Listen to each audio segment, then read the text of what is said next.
Assalamualaikum warahmatullahi wabarakatuh. Selamat pagi menjelang siang untuk kawan Prima. Semoga kawan Prima pada pagi hari ini boleh diberikan kesehatan dan juga um, kondisi fisik yang kuat untuk kita boleh menjalani aktivitas hari ini. Senang sekali saya Ruth Sorta Mutiara kembali menemani kawan Prima dalam acara live IG. Seperti yang kawan Prima tahu, kita sudah jalan minggu keempat ya, 4 atau kelima acara live IG setiap Rabu jam 10. Kita akan buka sesi Q&A dengan berbagai topik yang menarik pastinya di bidang kepabeanan dan cukai. Ini adalah wadah bagi kawan Prima yang punya banyak pertanyaan secara konsep ataupun teknis seputar kepabeanan cukai. Kawan Prima boleh join setiap Rabu jam 10. Dan kita langsung dapat jawaban-jawabannya langsung dari narasumber yang terpercaya. Nah, pagi hari ini senang sekali kita akan bahas seputar seperti yang udah di post ya sebelumnya di IG Bea Cukai Priok. Kita hari ini bakalan bahas atau kenalan dengan layanan ekspor. Nah, kita sudah kedatangan narasumber yang pastinya langsung didatangkan dari bidang terkait. Nah, kita mau kenalan, sebelum kita kenalan dengan layanan ekspor, kita kenalan dengan narasumber pada pagi hari ini. Selamat pagi, Bang Dede Raya. Selamat pagi, Mbak Ruth. Selamat pagi, Bang. Ya, Mungkin langsung boleh memperkenalkan diri. iya. Perkenalkan, nama saya Dede Raya Prianto Saragi, bertugas di seksi BC2, bidang BPC 3, yang menangani tentang pelayanan ekspor. Baik. Untuk Bang Dede Raya, mungkin kita langsung bahas aja kali ya. Bagian ini tanpa berlama-lama. Mungkin sebagai pembukaan sebelum kita menerima berbagai pertanyaan yang sebelumnya dari Slido dan juga nanti ada live Q&A di kolom komen. Jadi kawan Prima boleh langsung ketikkan saja pertanyaannya di kolom komen, nanti kita akan bacakan. Sebelumnya mungkin pertanyaan awal nih, pertanyaan di awal. Kan kita lagi mau bicara soal ekspor nih. Sebagaimana kita ketahui pemerintah itu menggenjot ekspor tuh luar biasa gitu. Nah, tapi Bea Cukai sendiri di saat ini berperan untuk tetap ada pengawasan di bidang ekspor. Nah, mungkin dari Bang Dedera sendiri mungkin bisa dijelasin sejauh apa sih sebenarnya pengawasan Bea Cukai di bidang ekspor itu? Ya, baik. Terima kasih atas kesempatannya. Jadi terkait pelayanan ekspor itu pengawasannya ya. Kita sebenarnya defaultnya itu pelayanan, namun atas beberapa komoditi kita melakukan manajemen risiko secara selektif, misalnya barangnya terkena bea keluar atau menggunakan fasilitas gitu. Berarti kalau misalnya diimpor kan kita tahu ya pengawasannya BPK itu ada sampai kita tuh punya jalur merah, jalur kuning, jalur hijau itu salah satu pengawasan bea cukai yang berdasarkan resiko. Nah, kalau yang di ekspor sendiri manajemen risiko secara selektifnya itu berdasarkan apa, Bang? Apakah berdasarkan komoditas juga atau berdasarkan eksportir atau seperti apa? Baik, terkait penjaluran sebenarnya defaultnya adalah hijau, terkecuali barangnya terkena bea keluar ya, karena ini terkait penerimaan negara. Dan itu pun dilakukan pemeriksaan, melihat manajemen risikonya, lihat profil perusahaannya, komoditinya, apakah memang bergerak di bidang itu, dan apakah dia terkena fasilitas. Nah, itu baru dikenakan jalur merah. Berarti Pemeriksaan ya. pengawasannya maksudnya manajemen resikonya berdasarkan sistem juga ya, Bang? Sama seperti impor. Oke. Baik. Mungkin kita langsung masuk ke pertanyaan-pertanyaan yang udah kita kumpulin dari Kontrima ya, Bang. Pertanyaan lebih teknis. Karena ini sepertinya yang menanyakan banyak emang eksportir yang sudah erat berhubungan dengan bea cukai. Jadi pertanyaan banyak yang ke arah teknis. Mungkin kita masuk langsung ke notul ya, Bang, tentang notul, tentang pembetulan data pada PEB.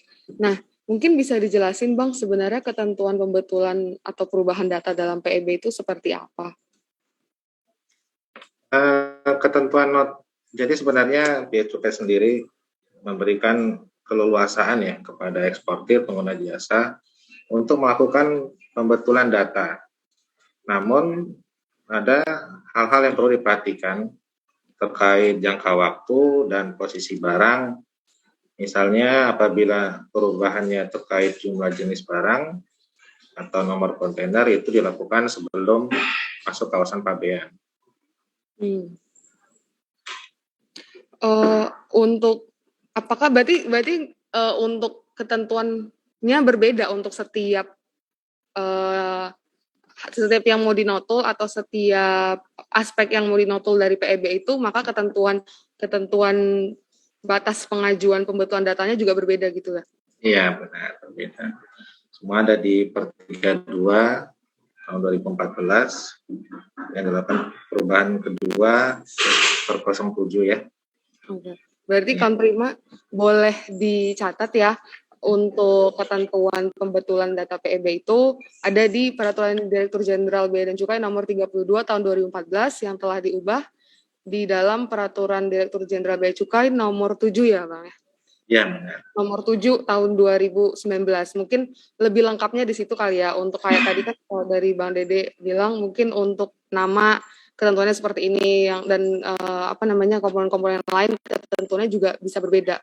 Nah, apakah perbedaannya itu bisa banyak gitu Bang? Maksudnya kayak kenapa harus misalnya untuk nama ketentuannya seperti ini, untuk ini ketentuannya seperti ini gitu. Ya. Maksudnya gimana? Kalau kan tadi dari Bang Dede bilang kalau misalnya sebenarnya dari aspek-aspek di PEB itu ada berbagai ketentuan untuk pengajuannya. Jadi nggak bisa kayak untuk nama sama misalnya nomor kontainer itu sama nggak ya BTW? Ketentuan Nama pembetulan PEB-nya. Kalau pembetulan PEB terkait identitas eksportir itu tidak dapat dilakukan, yang bisanya dilakukan pembatalan.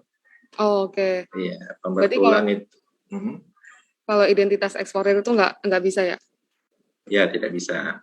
Selain itu bisa dilakukan semuanya, namun melihat jangka-jangka waktunya ya, jumlah jenis barang dan nomor kontainer sebelum masuk kawasan pabean, pembetulan terhadap barang ekspor yang tidak keseluruhan diangkut, paling lama 30 hari sejak tanggal keberangkatan sarana pengangkut.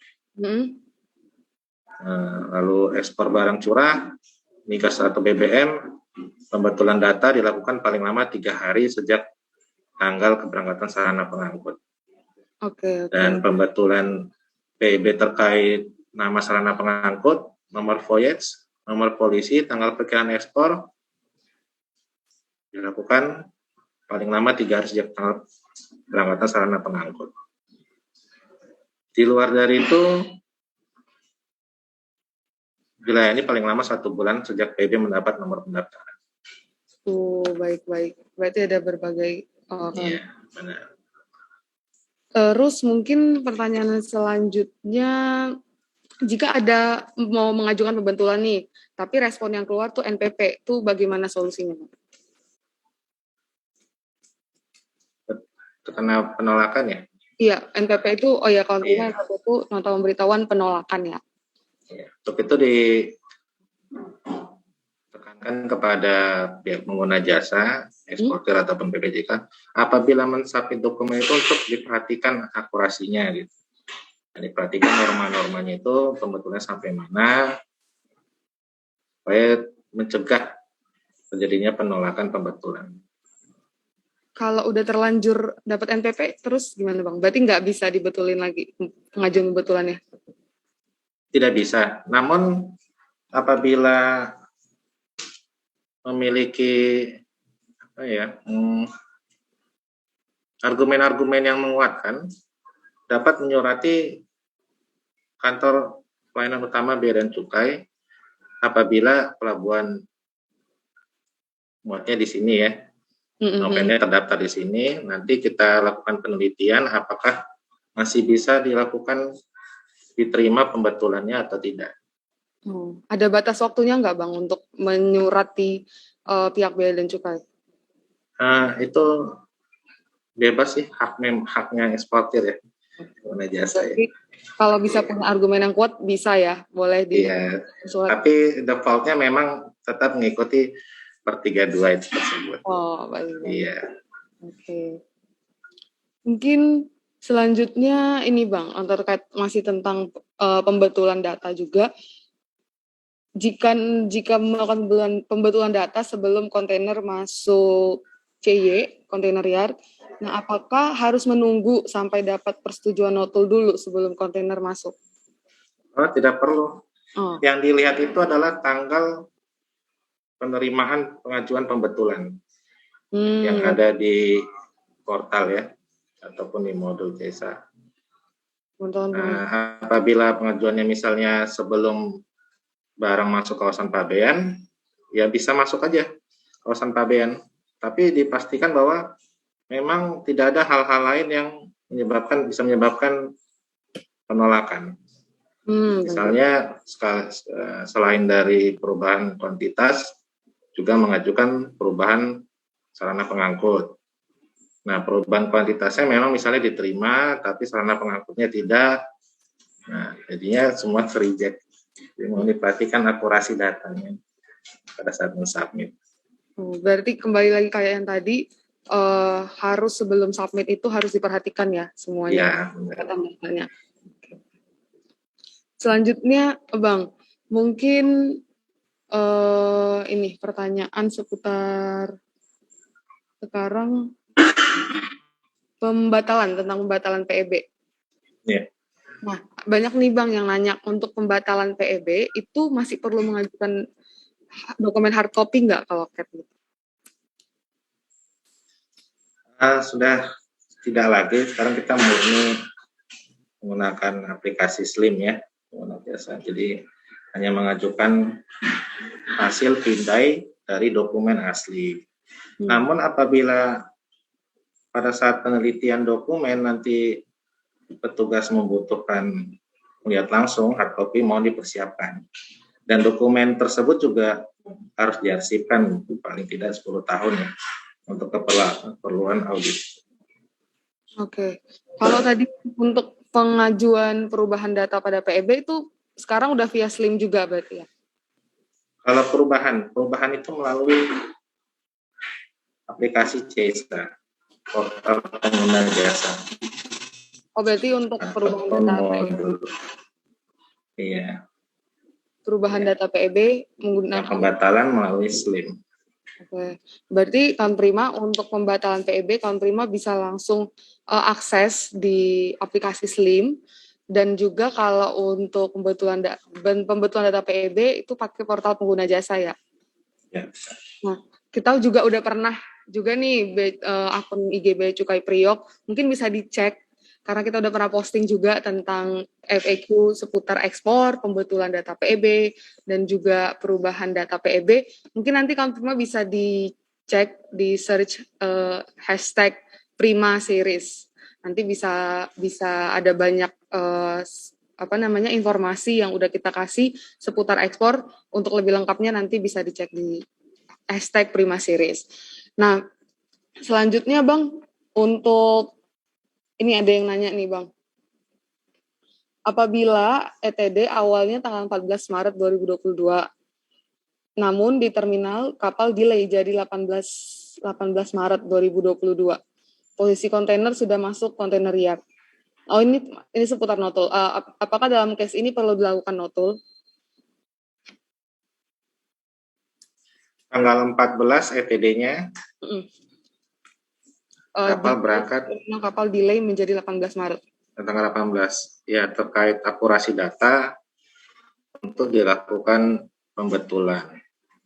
Karena PEB itu disampaikan dengan kondisi yang sebenar-benarnya. Khawatirnya nanti pada suatu saat ada pemeriksaan, nanti di output manifestnya tidak ditemukan data tersebut telah diekspor.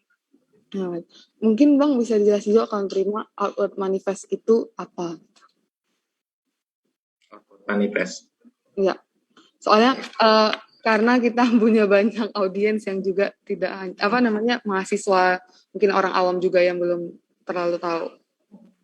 Jadi output manis itu adalah pencatatan yang dilaporkan oleh pelayaran bahwa barang itu sudah diangkut.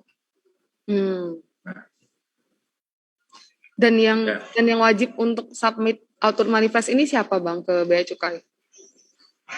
kalau output manifest sebenarnya bukan bidang kami ya, tapi Oke. ya output manifest itu yang submit pelayaran. Submit. Oh ya, Ya, wajib. nanti di suatu periode nanti dilakukan rekonsiliasi. Baik.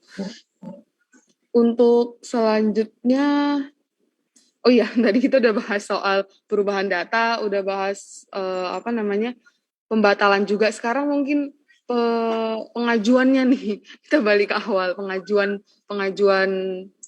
dokumen PEB. Itu minimal kapan sih Bang sebenarnya? Apakah misalnya mau ekspor bulan depan sekarang udah bisa diajuin atau gimana? Pengajuan itu paling cepat 7 hari sebelum tanggal perkiraan ekspor dan paling lambat sebelum masuk kawasan pabean. Nah, paling cepat 7 hari sebelum? Paling cepat 7 hari sebelum tanggal perkiraan ekspor. Misalnya tanggal 10 perkiraan ekspornya, kapalnya berangkat tanggal 10, nah 7 hari sebelum itu sudah bisa diajukan. Dan paling lambat sebelum barang ekspor masuk kawasan pabean. Sebelum masuk kawasan pabean, oke. Mungkin untuk barang-barang yang kan Kang Birman ini penasaran nih, apa aja sih barang-barang yang sebenarnya ketika diekspor tuh dikenakan bea keluar gitu. Barang-barang yang terkena bea keluar ya. Hmm. Barang-barang yang terkena keluar itu misalnya CPO dan turunannya, produk kayu, dan beberapa mineral. Itu bisa dicek di mana ya Bang kira-kira untuk Apa? Mungkin untuk bisa tahu barang-barang yang dikenain atau mungkin peraturan yang menaungi untuk ekspor ini secara lengkapnya. Tadi kan kita udah punya Perdirjen. Apakah ada di situ atau kita punya PMK lain yang memberitahukan tentang barang-barang yang dikenakan bea keluar? Baik, ya terkait yang Perdirjen di ekspor ini ada per 32 itu terkait tata laksana ekspor, ada per 08 tentang pemeriksaan, dan kalau PMK itu PMK 10 tahun 2002 ya. PMK 10 tahun 2002. Kalau yang Perdirjen 08 tahun berapa ya Bang? Per 8 yang tentang pemeriksaan fisik ya? Oh iya. Sebentar. Per 8 BC 2020. Tahun 2020 ya? Iya. Itu tentang tata laksana ekspor kelapa sawit, crude palm oil, dan turunannya. Yang dikenakan bea keluar ya itu. Ya, tapi ini terkait CPO aja ya, yang per 08 ya. BC 2020. Oke Bang, sekarang kita udah punya pertanyaan yang live nih, yang barusan dari kawan Prima. Aku coba bacain dari @aziza_mangostin. Izin bertanya, apakah ekspor lebih dimudahkan prosesnya dibandingkan impor, Pak? Lalu apakah HS code di bidang ekspor bukan poin penting selama barang tidak terkena bea keluar? Jadi mungkin ini pertanyaannya sebenarnya lebih tentang ini ya, apa namanya?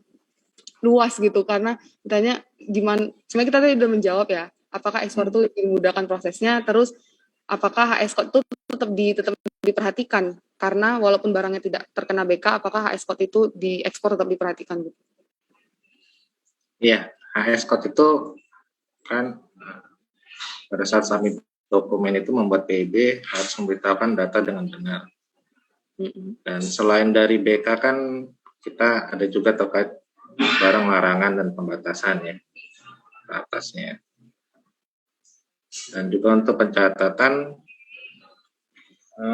realisasi ekspor kita secara keseluruhan. Jadi nanti filternya ke HS itu kan mengunci ya jenis barangnya seperti apa. Nanti bisa jadi HS tersebut sebenarnya barang itu terkena BK, namun karena HS yang salah, jadi tidak terkena BK. Pada sistem nanti terbaca tidak kena BK, jadinya akhirnya kena NHI. Berarti terkait penetapan barang ekspor kenakan biaya keluar dan tarif biaya keluar itu ada di PMK nomor 1 garing PMK 010 garing 2002 tentang perubahan ketiga atas Peraturan Menteri Keuangan nomor 13 tahun 2017. PMK Itu 01. dapat dilihat. PMK nomor 1 garing PMK titik 010 garing 2022. Ini untuk ketentuan barang yang dikenakan bea keluar ya tadi? Tentang penetapan barang ekspor yang dikenakan bea keluar dan tarif bea keluar. Oke, berarti untuk Mbak Aziza _Mengostin boleh dicek di peraturan tersebut. Dan juga mungkin tadi poin yang penting juga ya dari Bang Dede, karena tetap harus diperhatikan HS code. Bukan hanya ketika dia dikenain bea keluar atau tidak, tapi juga siapa tahu ternyata ada lartas yang juga harus dipenuhi, dan jangan-jangan sebenarnya barang tersebut kena bea keluar gitu, tapi karena tidak memperhatikan HS code, jadi seolah-olah tidak dikenakan bea keluar gitu. Jadi barang ekspor dikenakan bea keluar itu misalnya kulit, kayu, biji kakao, CPO dan turunannya, dan tidak misalnya tidak semua barang terbuat dari kulit itu atau barang kulit itu terkena bea keluar, makanya diperhatikan agar penggunaan HS yang tepat. Semuanya tercantum di PMK 01 tadi ya Bang? Iya benar. Ya. Selanjutnya pertanyaan dari Dewa 19. Terkait teknis proses pengeluaran kontainer dari pabrik, apakah harus mendapatkan status NPE agar kontainer dikeluarkan dari pabrik? Tidak perlu dari keluar pabrik, bisa saja tanpa menunggu NPE untuk disubmit. Nanti NPE itu berguna pada saat masuk kawasan pabean.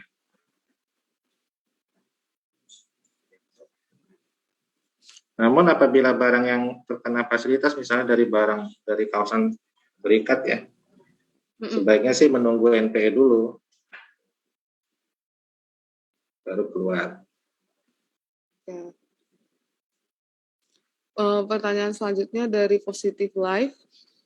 Jika pembetulan atau pembatalan PEB seminggu setelah ATD, bagaimana Pak? Apakah mendapat sanksi? Pembetulan apa Pak? Pembetulan atau pembatalan PEB seminggu setelah ATD. ETD. Kayaknya ini maksudnya ETD deh. Iya, ETD. ETD Rafal ya. Kalau ETD seminggu setelah, jadi sanksinya ya. Kalau pembetulan itu apabila melewati 3 hari dari tanggal perkiraan ekspor atau keberangkatan kapal, itu dilakukan penolakan pembetulan. Dan terkait pembatalan, apabila lewat dari 3 hari kerja, pembatalannya disetujui, maka akan dikenakan sanksi berupa SPSK. Berarti tadi pembatalannya kalau melewati 3 hari kerja? Iya, 3 hari kerja kalau pembatalan. Dari tanggal keberangkatan kapal. Sejak atau? Sejak tanggal keberangkatan. Berarti tanggal keberangkatan kapal dihitung ya? Tanggal keberangkatan dihitung. Hitung ya, berarti dari 3 hari sejak tanggal keberangkatan. Kalau tanggal 23 setujui pembatalannya, tanggal 23 berangkat kapalnya dan disetujui tanggal 26, misalnya hari kerja ya, 26 itu sudah dikenakan sanksi. Selanjutnya dari Rifan Gunawan, untuk transfer BCF, untuk transfer pembetulan PEB, itu bisa berapa kali pembetulan sih sebenarnya? Pembetulan itu tidak dibatasi, namun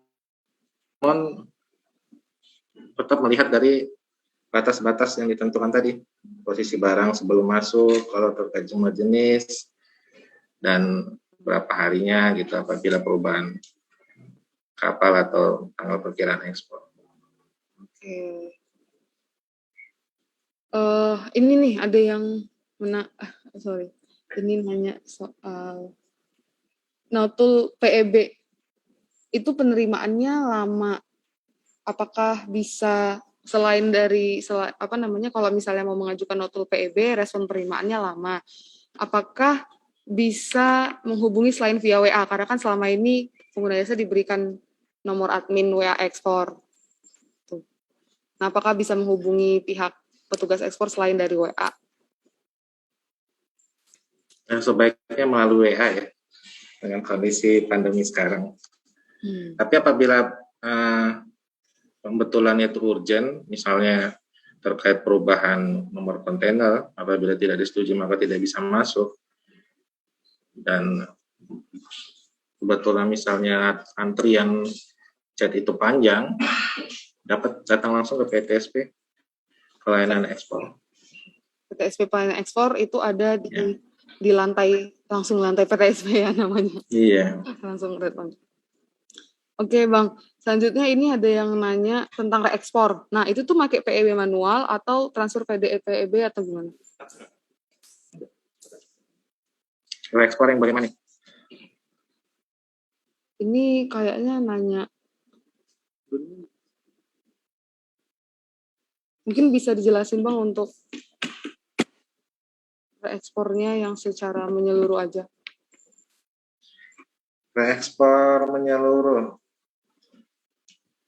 Kalau reekspor itu kan ada yang reekspor sebelum PIB, ada yang reekspor setelah PIB ya. Jadi cukup luas ini cakupannya. Oh ya, iya. Kalau misalnya terkait yang bagaimana reekspornya? Kalau misalnya sudah PIB gimana Bang? Sudah PIB, misalnya barangnya terkena ratas ya, dan tidak dipenuhi ratasnya sehingga itu dan tidak dapat memenuhi ketentuan ratasnya untuk dikeluarkan, itu dapat direekspor barangnya.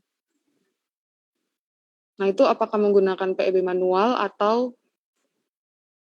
Ya halo, putus-putus. Nah kalau untuk yang tadi yang tidak bisa memenuhi ketentuan ratas impor ketika akan direekspor, apakah menggunakan PEB manual atau seperti apa? Tetap PEB sistem. Ditanyakan, ya tetap PEB sistem, submit PEB seperti biasa. Oh baik. Iya. Terus, nah ini Bang, kayaknya kita balik lagi ya ke pertanyaan selanjutnya.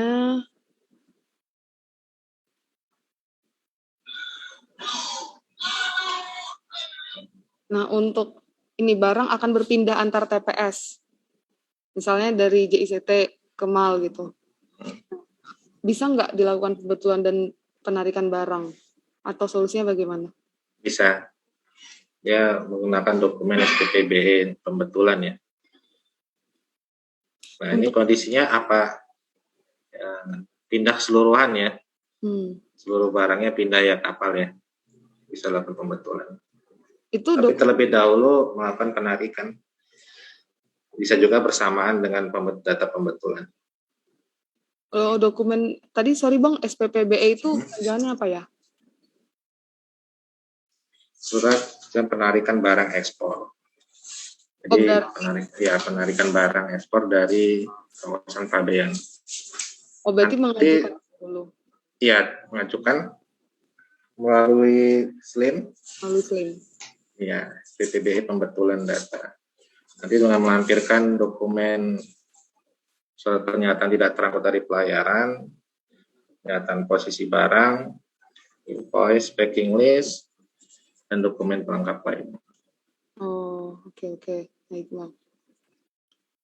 Iya, untuk kawan Prima, kita masih menunggu ya pertanyaan live-nya yang ada di IG, boleh diketikkan saja di kolom komen. Selanjutnya, Bang, mungkin ada yang nanya nih notulnya yang secara parsial. Misalnya, barangnya nggak muat, atau ketinggalan kapal. Nah, itu pengen masuk, nah selanjutnya itu pengen masuk ke TPS yang berbeda. Itu solusinya seperti apa? Jadi atas PB awal itu dilakukan pembetulan, misalnya dari 5 kontainer, 1 tidak terangkut. Nanti kontainer yang 1 itu ditarik dari kawasan pabean menggunakan dokumen SPPBE, baru nanti diajukan PB baru atas 1 kontainer tersebut. Berarti diajukan PB baru ya? Ya. Mungkin selanjutnya, bentar saya cek.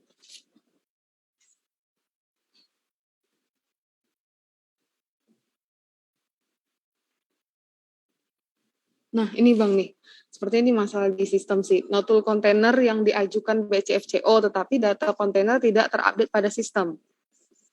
Bagaimana solusi agar pada sistem data sesuai seperti yang diharapkan eksportir? Apabila ada kendala terkait sistem, dapat menghubungi Duktek KPBC Tanjung Priok ya, untuk melakukan penelitian di mana crash-nya sistem tersebut. Dan apabila notul BCFCO ya, kalau tidak bisa pakai notul sistem BCF 309 seperti biasa. BCFCO ini kan kemudahan bagi pengguna jasa ya untuk melakukan perubahan nomor kontainer sendiri tanpa harus disetujui oleh sistem atau petugas. Hanya bisa merubah nomor, tidak bisa menambah dan mengurangi. Baik. Berarti nanti bisa di chat Duktek Priok ya. Ini aku tadi coba chat Duktek Prioknya, aku juga lupa sih linknya. Nanti mungkin sebelum boleh nanya layanan untuk live chat Duktek Priok, karena kita buka layanan dukungan teknis juga ya sebenarnya dari Bea Cukai Priok. Mungkin nanti sebelumnya bisa menghubungi bit.ly/chat BC Priok. Nanti boleh tanya kepada agen yang bertugas, klien koordinator kita, untuk layanan live chat dari Duktek Priok ya. Oke. Baik. Untuk admin, apakah ada pertanyaan lagi? Oke, sebentar. Ini kayaknya harus dibuka PMK sih Bang, soalnya ini nanyanya teknis. Untuk di PMK 01 itu yang tadi, kan untuk perhitungan biaya keluarnya, tarifnya ada kolom-kolom. Itu cara perhitungannya bagaimana Pak? Ini kayaknya harus buka dulu.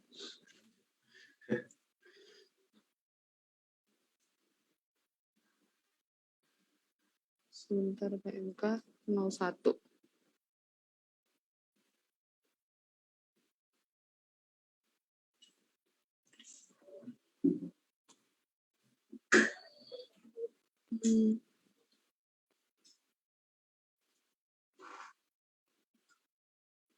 Tadi PMK 01 tahun berapa Bang? Sorry.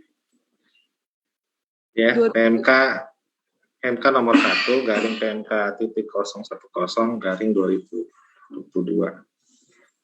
010. Kalau tentang teknis perhitungan biaya keluar, mungkin bisa datang langsung ya, chat atau ke sisi ya, karena lebih teknis gitu, case per case. Ya ini benar-benar case per case ya. Oke. Buat tadi Ibu Indah boleh langsung di chat saja di bit.ly/chat BC Priok. Ya. Atau apabila butuh bimbingan langsung, bisa datang ke bidang BKLI ya. Agar dapat ya dibimbing secara langsung terkait perhitungan atau pembuatan PB.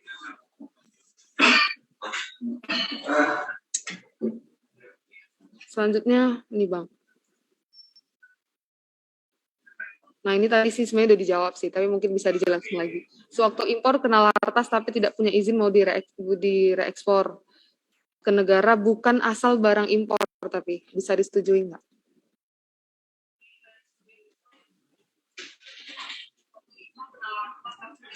Eh, mungkin bisa ditanyakan ke bidang fasilitas terkait itu. Oke, Iya.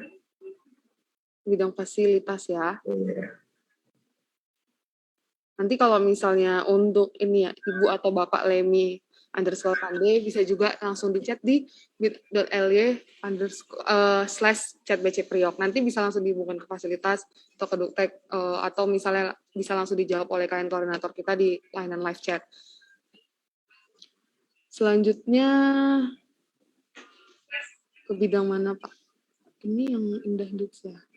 Oh iya, untuk tadi yang Mbak Indah yang tadi bahas yang nanya tentang PMK 01 itu yang untuk barang-barang yang kena bea keluar itu tadi bisa langsung menghubungi, soalnya nanya lagi Bang ke bidang mana. Nah, bisa langsung menghubungi di bit.ly/chatbcpriok. Boleh langsung ditanyakan ke klien koordinator kita ya, buat Ibu Indah. Oke, ini nah ini Bang tanya lagi. Ini sebenarnya pertanyaan terakhir ya? Oh, sudah ada masih ada. Ada. Oke. Ini Pak ada case nomor pendaftaran antara modul dan portal pengguna jasa berbeda. Saat masuk kawasan Pabean itu ditolak karena data berbeda, sehingga ekspornya pending. Ini solusinya bagaimana ya Pak? Karena bukan kesalahan dari eksportir.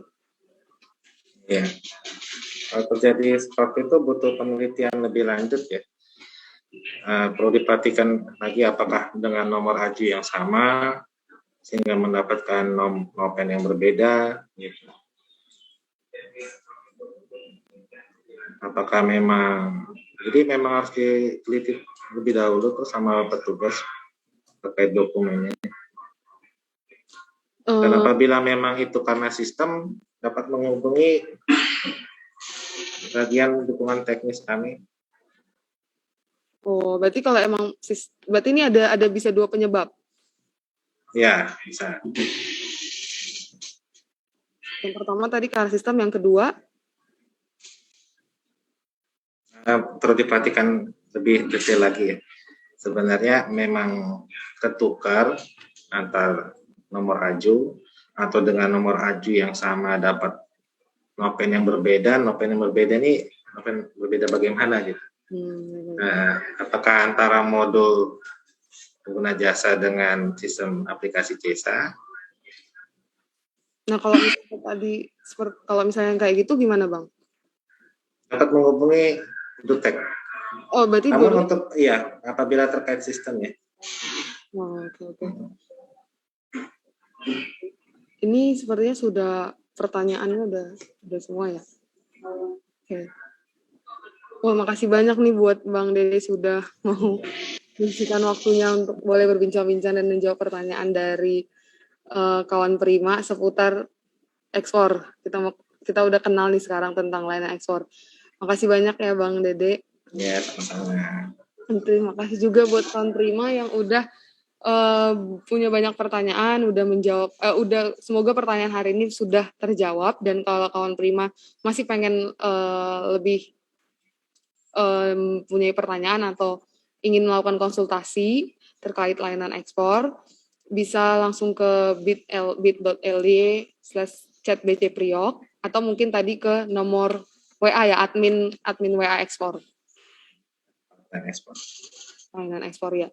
Untuk selanjutnya, kawan Prima bisa tetap pantengin postingan kita, karena minggu depan kita masih akan ada live IG di hari Rabu jam 10. Untuk topiknya nanti kita akan kasih tahu di postingan IG kita.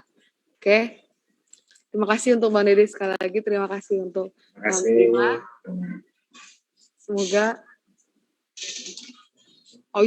sorry. Lupa, kita mau kasih, sebelum kita tutup nih Bang, kita mau kasih tahu tentang SMAP ya. Sistem Manajemen Anti Penyuapan yang diberlakukan di Bea Cukai Priok dalam rangka BBM.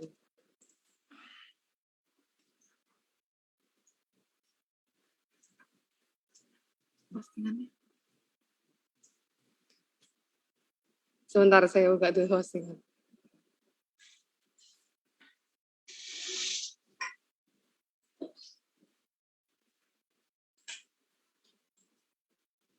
Oke, nah jadi sebagaimana diketahui, kantor Bea Cukai Priok sendiri sudah diterapkan sistem manajemen anti penyuapan. Nah, ini tuh untuk memenuhi poin-poin dalam rangka wilayah bersih melayani atau WWBM. Poin-poin itu ada beberapa, seperti yang pertama, kepatuhan terhadap peraturan yang berlaku, terus kita menerapkan juga zero tolerance penyuapan, melarang segala bentuk penyuapan dan memastikan setiap pelanggaran dikenakan sanksi, menyediakan sarana prasarana dalam mendukung penerapan manajemen anti penyuapan, melakukan komunikasi dengan stakeholder, dan memastikan peran kepatuhan internal berjalan sesuai dengan tugas dan fungsinya. Nah, jika kawan prima punya pengaduan, itu kritik, saran, dan pengaduan itu bisa langsung disampaikan kepada petugas penerima pengaduan melalui media yang sudah disediakan, bisa melalui email di pengaduan.kpupriok@customs.go.id, sekali lagi pengaduan.kpupriok@customs.go.id. Nah, itu untuk pemberitahuan kepada kawan prima. Oke, sekarang kita sudah sampai di akhir acara. Terima kasih untuk Bang Dede, terima kasih untuk kawan prima, dan sampai ketemu di live IG yang selanjutnya. Dikasih info, Mas. Halo kawan prima, mau ngasih info penipuan mengatasnamakan Bea Cukai. Kali ini modus penipuan lelang barang ekspor. Oh, dua. Mas. Harus selalu waspada ya dengan tawaran-tawaran menggiurkan.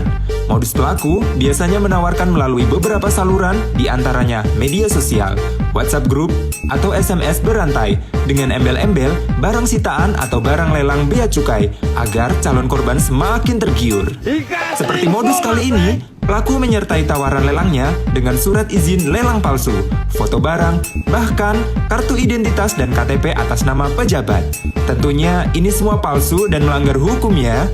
Biasanya, calon korban kemudian akan diminta untuk transfer uang ke rekening pribadi yang kadang disamarkan menjadi rekening bendahara lelang. Jika ada kejadian serupa, kami himbau untuk selalu waspada dan ikuti info lelang resmi pada halaman berikut ini. Dikasih info, Mas. Waspada penipuan.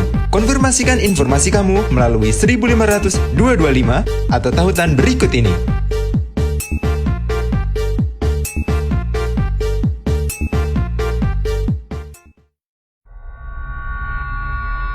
Anjani, dengarkan aku.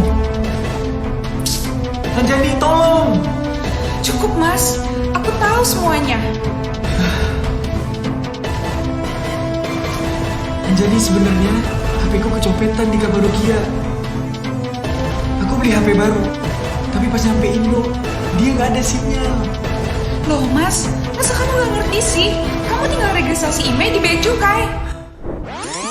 Gak mau kan kejadian kayak gini? Cara registrasi email di Bea Cukai Priok. Pertama, kamu harus daftarin email HP baru kamu ke www.beacukai.go.id/register-email. Setelah dapat kode barcode, simpan dan print barcode-nya sebagai salah satu persyaratan yang harus diserahkan ke Bea Cukai Priok. Selain itu, siapin juga persyaratan lain sebagai berikut. Setelah lengkap, bawa dokumen persyaratan tersebut ke kantor Bea Cukai Priok. Eits, sebelum ke sana, buat janji tatap muka terlebih dahulu ya. Di stream melalui halaman bcpriok.net biar gak ngantri. Ingat ya, prokes. Gampang kan? Jangan sampai kelewat loh. Menurut Perdirjen nomor Per 13 BC 2021, batas waktunya hanya 60 hari sejak tanggal kedatangan. Dan untuk mendapatkan pembebasan, paling lambat 5 hari setelah selesai karantina, menurut pasal 10 ayat 4. Mas, siapa Lydia? Waspada penipuan. Konfirmasikan informasi kamu melalui 1.500 225 atau tautan berikut ini.